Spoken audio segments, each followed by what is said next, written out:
Mr. Chair, Yes, the Honorable yes, Vice when you President. sent a letter to the Office of the Vice President, you attached a copy of the rules Okay.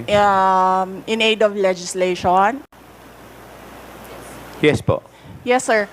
Nakalagay po doon na witnesses lang po ang ino-oath. Sabi niyo po ngayon sa amin, resource persons kami.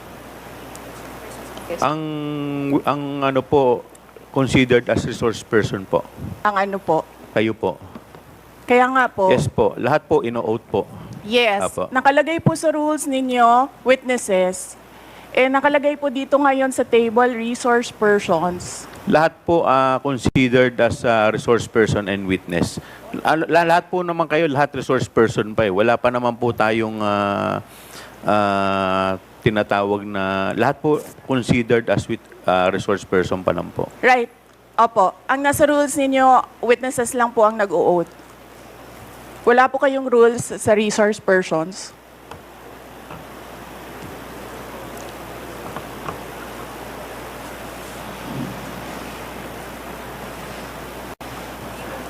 Ma'am, ano lang po yun eh. Yung term lang po yun eh. Pero considered as resource person din po kayo eh. Yes, sir. Opo. Resource persons nga po Kayo nakalagay witness dito. din po at saka resource person po. Hindi niyo po sinabi na witness ako. Sinabi niyo po dito ngayon, resource persons. Ang nakalagay po sa rules ninyo, witness. Comsec, ano po yung pinadala po ninyo? Yun pong rules in aid of legislation.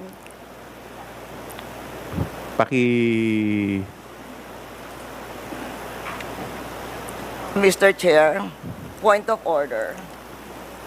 What is the point of order of the Honorable Congressman Because this issue about Macapagal? witness, resource person, etc., etc. Ma'am, pakilakas lang po, hindi po marinig. Persons and accused has been taken up in previous legislative inquiries in aid of legislation.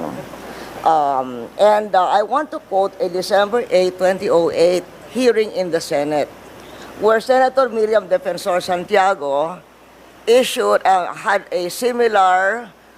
had an opinion on a similar situation, but she quoted a Supreme Court ruling. So,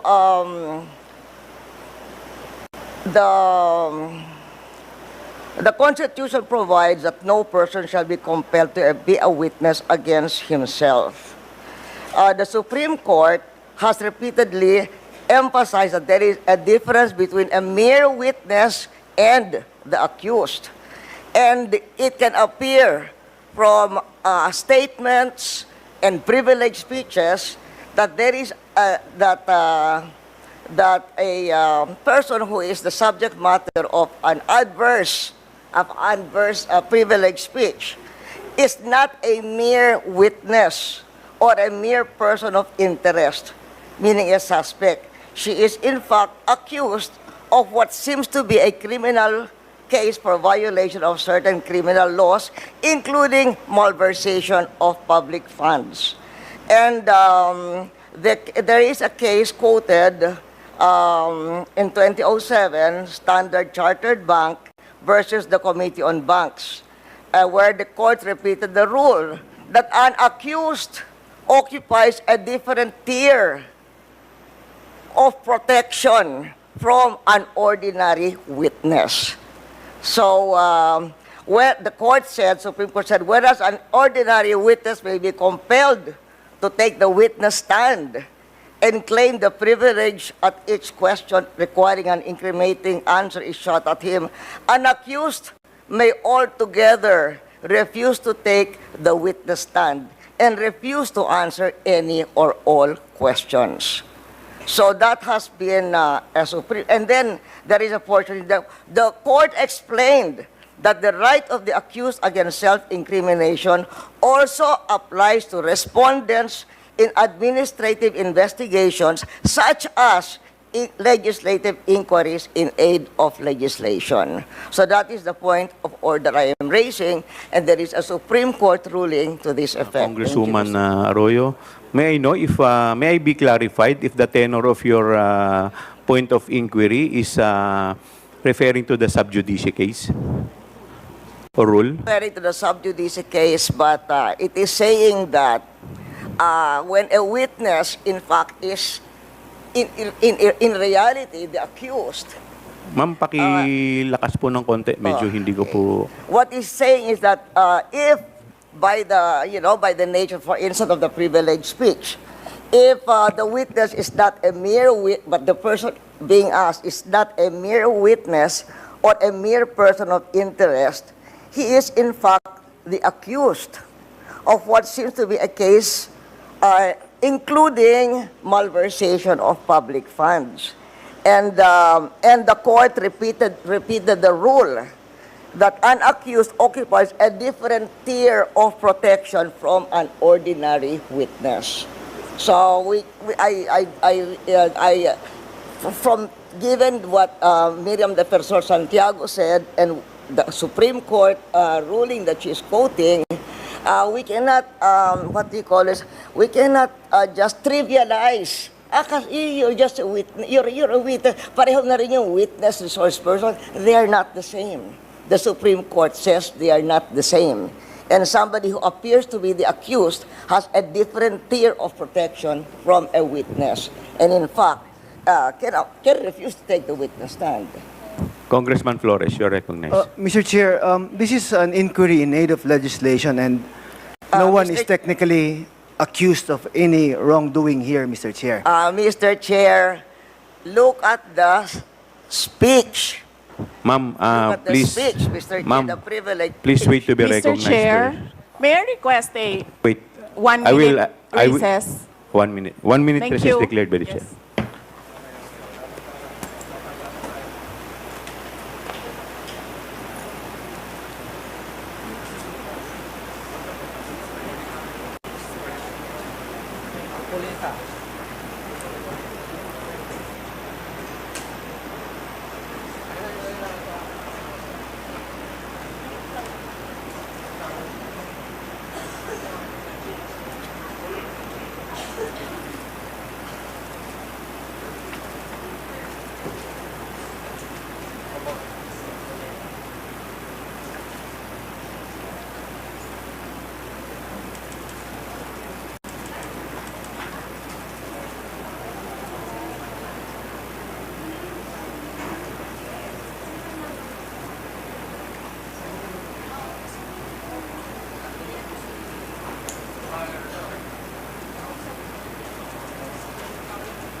Mr. Chair, yes.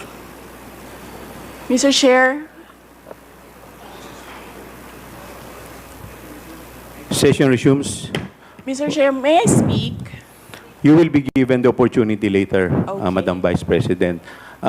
In any event, the point of the Honorable Aroyo is well taken, but we will proceed to the oath taking. If the Vice President refuse to take her oath, we will respect that. In the meantime, COMSEC, please proceed with the oath taking of the other witnesses. To all the other witnesses and/or resource persons, please stand up and raise your right hand, inviting the DBM, the COA, and other staff from the Office of the Vice President, Your Honor. Okay, please your right hand. Do you solemnly swear that the statements you will give before this committee shall be the truth, the whole truth, and nothing but the truth, so help you God? Of course, you have already ruled with regards to the point of the order being raised by the former president and now representative of Pampanga, Madam Gloria Macabagal Arroyo. But still, there is also a supposedly a pending manifestation being made by the members of this committee with regards to the point of order that was raised. So I think, Mr. Chairman, we have to hear first, but of course you have already ruled, but we have to also to hear the manifestation of the members of this honorable committee. And in that case, you have already recognized the good Congressman Kit Flores. And I think it is just proper to recognize him once again. Thank you, Mga Mr. Chairman. kababayan, ladies and gentlemen, Assalamualaikum, Warakmatullahi wa Barakatuh. Madayaw, mayong adlaw, kaninyong tanan. Magandang araw sa inyong lahat. The officials of the Office of the Vice President, as well as each and every one of our satellite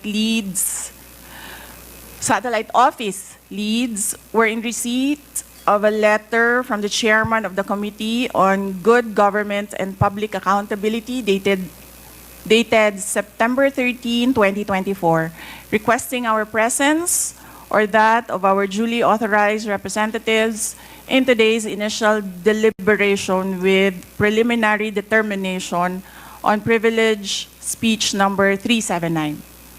In view of the said letter, I am appearing before you today not only as the head of office, but more importantly as the duly authorized representative of all officials of the OVP. Simply because we have not done anything wrong. There is no misuse of funds. If there are audit findings, we shall gladly respond to them before the Commission on Audit. And if there are legitimate cases to be filed, then we shall gladly respond to them before the appropriate courts. In relation to this, may I just say that I take notice of the opening speeches and nasabi doon, there is a determination of misfeasance, nonfeasance, and malfeasance. And those are cases that should properly be taken in the courts of law. What we are witnessing now is no ordinary legislative inquiry. This exercise is a well-funded and coordinated political attack. This much is evident from the very words of the privileged speech that prompted this inquiry. A speech that simply meant to say, do not vote for Sara on 2028. It is clear to me that this inquiry is not about misused funds, accountability, or governance. Instead, it is solely aimed at discrediting my name and my office to prevent future political contests. I have publicly stated my reasons as to why I've chosen not to defend the OVP's budget proposal for 2025. I have narrated the issues I encountered in previous years, which can easily be confirmed by looking at the NEP, the GAB, and the GAA for fiscal years 2023 and 2024. Further, I have even shared the drama that transpired last year regarding the confidential funds. Hence, just as we have done last year, we again leave the 2025 OVP budget to the pleasure of Congressman Martin Romualdez. I am not asking for any special treatment, nor am I asking you to uphold any tradition. There is no disrespect. All I am saying is that you have the complete freedom to do whatever you wish with the OVP budget. If you feel that all the documentary submissions are not enough, then by all means, huwag kayo magbigay ng budget. Sa totoo lang, hindi naman ang budget ang punteriya ninyo. Dahil napakadali naman magtanggal ng budget. What you are trying to do is make a case for impeachment.